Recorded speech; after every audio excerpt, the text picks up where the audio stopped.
Kombëtarja e Serbisë ka mbërritur pas ditën e sotme në Tiranë, ku edhe do të luajë shtunën në mbrëmje ndeshjen kualifikuese të Kupës së Botës e vlefshme për grupin K, kundër Shqipërisë në arenën kombëtare, që nga mbërritja e tyre në Rinase deri në akomodimin në Hotel Hilton, ata janë shoqëruar nga policia e shtetit për të garantuar të gjitha masat e sigurisë që janë marrë për këtë sfidë, edhe pse fillimisht ishte raportuar se përfaqësuesa e Serbisë do të qëndronte në afërsitë të stadiumit ku do të luajë ndeshja. Ata kanë ndryshuar hotelin dhe janë vendosur në një hotel tjetër në Tiranë, çka ka bërë që edhe autoritetet të marrin masa shtesë me bllokimin e disa akseve rrugore të reja. Policia e shtetit informon se rruga nga hoteli ku është akomoduar ekipi i futbollit të Serbisë, që ndodhet në bulevardin Gjergj Fishta, deri në drejtim të stadiumit Arena Kombëtare përmes bulevardit Bajram Curri, pas ditën e sotme në orën 16:30 dhe ditën e nesërme në orën 18:45 do të ketë kufizime të pjesshme deri në 25 minuta,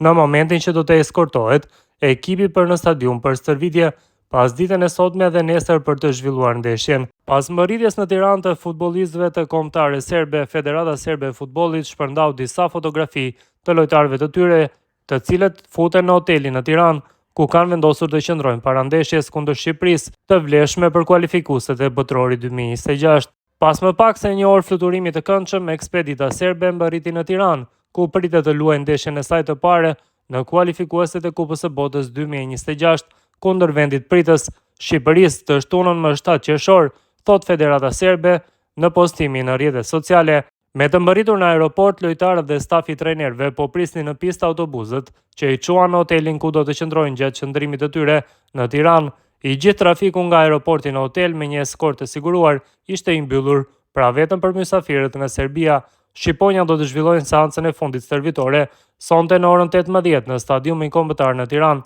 thuhet më tej në njoftim. Policia e shtetit po ashtu sqaron se është angazhuar maksimalisht që i gjithë aktiviteti të përfundojë me sukses për sa i përket masave të sigurisë, dhe në këtë kuadër me qëllim shmangjen e incidenteve, apelon për mirëkuptim nga ana e qytetarëve, si dhe respektim të udhëzimeve të strukturave të policisë në terren. Sipas policisë, çdo sjellje apo veprim që cënon rendin dhe sigurinë publike do të trajtohet në përputhje me ligjin dhe me tolerancë zero. Ndeshja e shumëpritur do të luhet të shtunën në orën 20:45. Shqipëria momentalisht mban vendin e dytë në grup me 3 pikë pasi u mund 2-0 nga Anglia më 21 mars, ndërsa fitoi 3-0 kundër Andorrës 3 ditë më vonë. Ndërsa Serbia nuk ka zhvilluar ende asnjë ndeshje dhe ajo në Tiranë do të jetë e para e këtyre kualifikueseve për ekipin e drejtuar nga Dragan Stojković.